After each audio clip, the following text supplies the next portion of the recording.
Hai teman-teman, Assalamualaikum warahmatullahi wabarakatuh. Manfaat tanaman obat adalah membantu memperbaiki metabolisme tubuh sehingga kita semua tidak mudah sakit.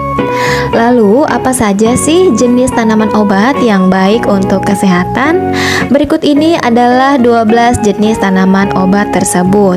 Dan jenis tanaman obat yang pertama adalah tanaman kunyit. Kunyit merupakan tanaman obat asal India yang memiliki banyak manfaat untuk kesehatan. Rempah berwarna orange ini dipercaya memiliki sifat anti kanker dan juga dapat mencegah mutase DNA. Selain itu, kunyit juga memiliki sifat anti-inflamasi yang dapat digunakan sebagai bahan baku obat topikal untuk penderita radang sendi. Tak hanya sebagai obat, kunyit juga digunakan sebagai bahan masakan oleh masyarakat di seluruh dunia. Kemudian, jenis tanaman obat yang kedua adalah tanaman jahe. Jahe merupakan bahan masakan yang juga sangat populer. Tak hanya itu, tanaman obat yang satu ini juga telah digunakan selama ribuan tahun untuk pengobatan, terutama oleh masyarakat Asia, Arab, dan juga India. Kandungan senyawa dalam jahe dipercaya dapat mengatasi gangguan pencernaan. Berikut ini adalah beberapa manfaat tanaman jahe bagi kesehatan. Selain mengatasi masalah pencernaan, tanaman jahe ini juga berkhasiat untuk mengurangi mual, kemudian juga dapat membantu proses detoksifikasi dan mencegah penyakit kulit, dapat melindungi kita dari penyakit kanker, dan juga sebagai anti peradangan. Selanjutnya, jenis tanaman obat yang ketiga adalah tanaman sirih. Daun sirih kaya akan vitamin seperti vitamin C, tiamin, niacin, riboflavin, dan karoten yang merupakan sumber kalsium yang baik untuk kesehatan. Nah, karena tanaman sirih ini juga merupakan tanaman merambat, jadi moms kita dapat dengan mudah menanamnya sebagai tanaman hias di rumah. Selain dapat digunakan untuk obat penyembuhan luka, tanaman daun sirih juga memiliki antibakteri yang sangat baik untuk menjaga kesehatan gigi dan mulut, menjaga saluran pencernaan, dan juga dapat mengobati mimisan dan juga mengobati radang prostat. Selanjutnya, jenis tanaman obat yang keempat adalah tanaman kencur.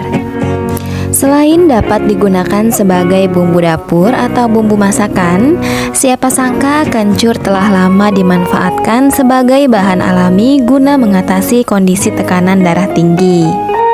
Kencur mengandung minyak kelapa yang dapat digunakan untuk meredakan kaki yang keseleo. Antitoksin dalam kencur pun juga dapat digunakan untuk mengobati keracunan. Kencur pun dapat dibuat jamu sehingga dapat meningkatkan daya tahan tubuh dan juga mencegah masuk angin. Kencur memang sangat mirip dengan tanaman kunyit dan juga jahe. Cara mengkonsumsinya juga mudah, kita cukup merebusnya kurang lebih 2 cm kencur, jahe, dan kayu manis, dan kita dapat meminum minuman hangat ini sebelum tidur. Selanjutnya, jenis tanaman obat yang kelima adalah tanaman jeruk nipis. Jeruk nipis merupakan tanaman yang berasal dari Indonesia. Jeruk nipis mempunyai aroma yang kuat serta cita rasa yang khas dan memiliki sifat-sifat kimia seperti kadar gula, pH yang sangat rendah, dan rasa asam buah jeruk yang sangat tinggi. Jeruk nipis banyak digunakan oleh masyarakat sebagai bumbu masakan dan juga obat-obatan. Jeruk nipis mengandung senyawa bermanfaat seperti vitamin C, beta-karoten, flavonoid, limonoid, dan asam sitrat. Kandungan asam sitrat pada jeruk nipis inilah yang lebih banyak dibandingkan pada buah jeruk lainnya. Buah jeruk nipis ini juga mampu memecah lendir jika batuk dalam keadaan produktif. Selanjutnya, tanaman obat yang keenam adalah kayu manis. Kayu manis merupakan salah satu rempah yang sering dijadikan sebagai obat tradisional. Tanaman ini mengandung antioksidan polifenol yang sangat kuat. Selain itu, tanaman yang banyak dijumpai di daerah Asia Tenggara ini juga bermanfaat untuk menambah aroma pada masakan. Rempah yang sering dijadikan bahan masakan ini juga memiliki efek antiinflamasi yang dapat membantu menurunkan resiko penyakit jantung, termasuk juga kolesterol dan tekanan darah tinggi. Selain itu, kayu manis juga dapat menurunkan kadar gula dalam darah, mencegah Alzheimer dan Parkinson karena kaya antioksidan. Kayu manis ini disebut juga dapat mencegah timbulnya sel kanker di dalam tubuh. Kemudian, jenis tanaman obat yang ketujuh adalah tanaman seledri. Seledri mengandung vitamin C, beta karoten, dan juga flavonoid. Tetapi setidaknya ada 12 jenis nutrisi antioksidan tambahan yang ditemukan dalam satu tangkai. Makanan ini juga merupakan sumber fitonutrien yang luar biasa yang telah terbukti mengurangi peradangan di saluran pencernaan, sel pembuluh darah, dan juga organ tubuh. Seledri juga mengandung senyawa yang sangat baik untuk meningkatkan kesehatan pencernaan.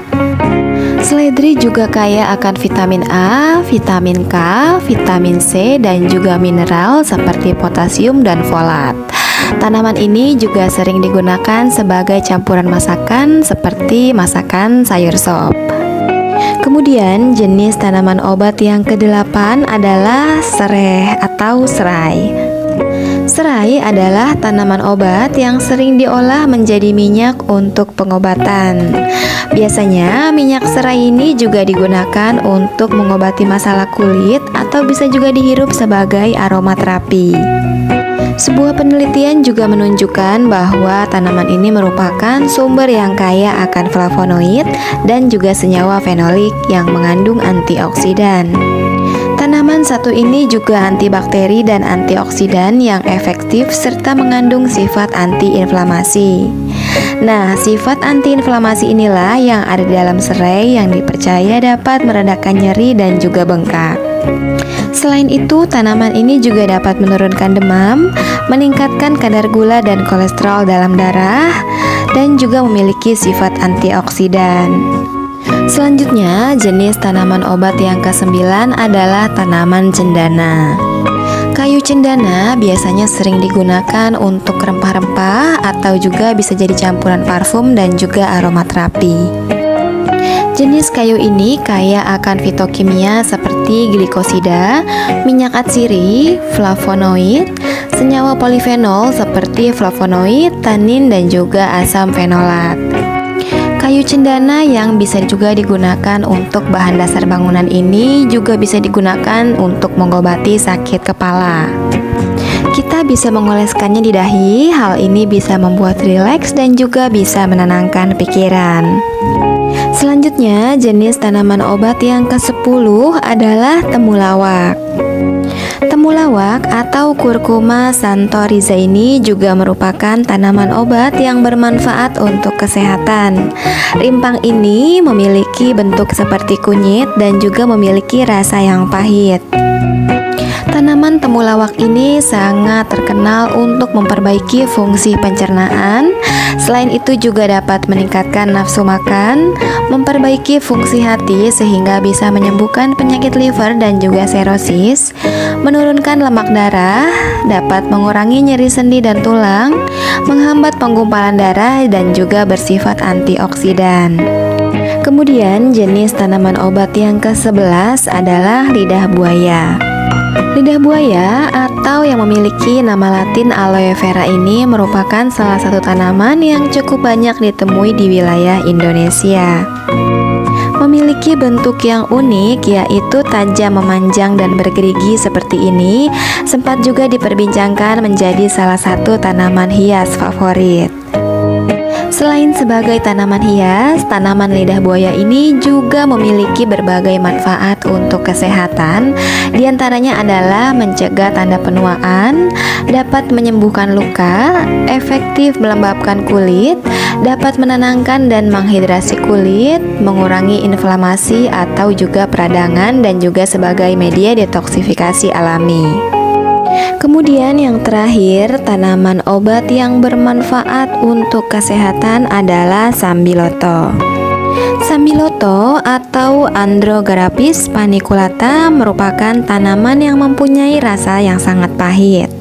Tanaman ini banyak ditemukan di daerah Asia dan juga India. Sudah lama tanaman ini dimanfaatkan sebagai obat tradisional yang dipercaya mampu menyembuhkan banyak penyakit. Mungkin Mams juga sering mendengar jamu pahitan. Nah, salah satunya bahan yang diperlukan untuk membuat jamu pahitan tersebut adalah tanaman sambiloto ini. Selain dapat membantu masalah pada pencernaan, tanaman ini juga membantu mencegah diabetes, membantu mencegah infeksi, membantu mencegah penyakit jantung, dan juga dapat mengobati penyakit flu dan juga pilek. Demikianlah 12 jenis tanaman obat yang tentunya sangat bermanfaat untuk kesehatan. Dan untuk teman-teman yang belum subscribe, yuk subscribe dulu. Nah, sampai di sini dulu video aku kali ini. Mohon maaf jika banyak kekurangan. Semoga video ini bermanfaat.